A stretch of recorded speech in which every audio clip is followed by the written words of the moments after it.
में पद के अंतर्गत पहला चैप्टर सूरदासी का पद हम स्टार्ट करते हैं और कोशिश करेंगे कि इसी वीडियो में हम सारे पद को देख लें जितना एनसीईआरटी बुक के कक्षा 10 के पहले चैप्टर में है।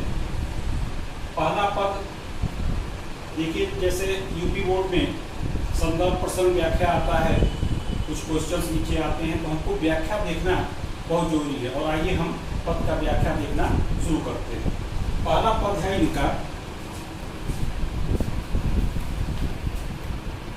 चरण कमल बंदो हरिराई। सूरदासी कह रहे हैं कि श्री कृष्ण के कमल रूपी चरणों की मैं बहुत ही वंदना करता हूँ, जो कमल के समान है। जाकी कृपा पंगु गिरिलंघ है, अंधे को सब कुछ दर्शाई। यहाँ पर सूरदास जी श्री कृष्ण की महिमा का वर्णन कर रहे हैं कि यदि श्री कृष्ण की कृपा किसी लंगड़े व्यक्ति पर हो जाए तो वह पर्वत को भी पार कर सकता है। अंधे को सब कुछ दर्शाई, और अंधे व्यक्ति को सब कुछ दिखाई देने लगता है। बहिरो सुने गुंग पुनि बोले। सूरदास जी कहते हैं कि श्री कृष्ण की अगर हम भक्ति करते हैं और उनका महिमा हमारे ऊपर हो जाता है तो एक बहरा व्यक्ति सुनने लगता है, गूंगा व्यक्ति द्वारा बोलने लगता है, रंग चले सिर छत्र धराई। और उसकी कृपा से, यानी श्री कृष्ण की कृपा से एक गरीब व्यक्ति भी राजा बन जाता है, उसे मुकुट प्राप्त हो जाता है। सूरदास स्वामी करुणा में बार बार बंदोती पाई। सूरदास जी कहते हैं कि हे करुणा के सागर स्वामी अर्थात श्री कृष्ण, मैं आपकी बार बार चरणों की वंदना करता हूँ। आइए दूसरा पद सूरदास जी का लिखा हुआ देखते हैं।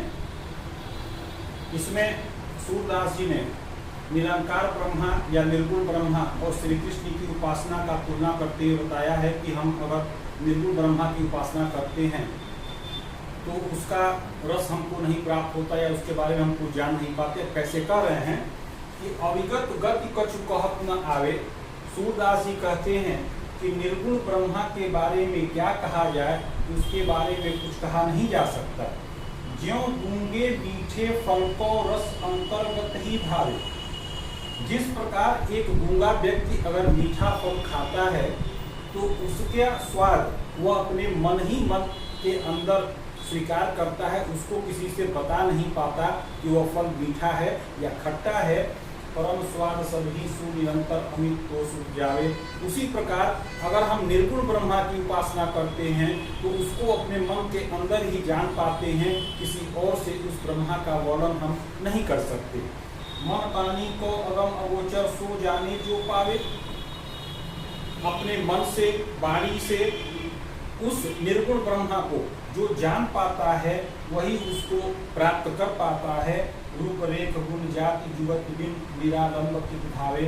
और उस निर्गुण ब्रह्मा का क्या रूप है, क्या आकार है, कौन सी जाति के हैं, तो हम उनको पकड़ने के लिए या उनको प्राप्त करने के लिए कहाँ कहाँ दौड़ते फिरे। सब विधि अगम विचार ही ताते सूर सगुन पद गावे। सूरदास जी कहते हैं कि इन्हीं सब बातों पर विचार करके मैं सगुण अर्थात श्री कृष्ण की उपासना करता हूँ। अब आइए अगला तीसरा कक्षा 10 का अध्याय 1 का पद है सूरदास जी का, उसका तीसरा पद्यांश हम देखते हैं व्याख्या के साथ। पहले आप प्रसंग देखें कि इसमें सूरदास जी ने श्री कृष्ण के बाल रूप का बहुत ही मनोहर और मनोरम वर्णन किया है। सूरदास जी कहते हैं किलकत कान घुटुलवनी आवत।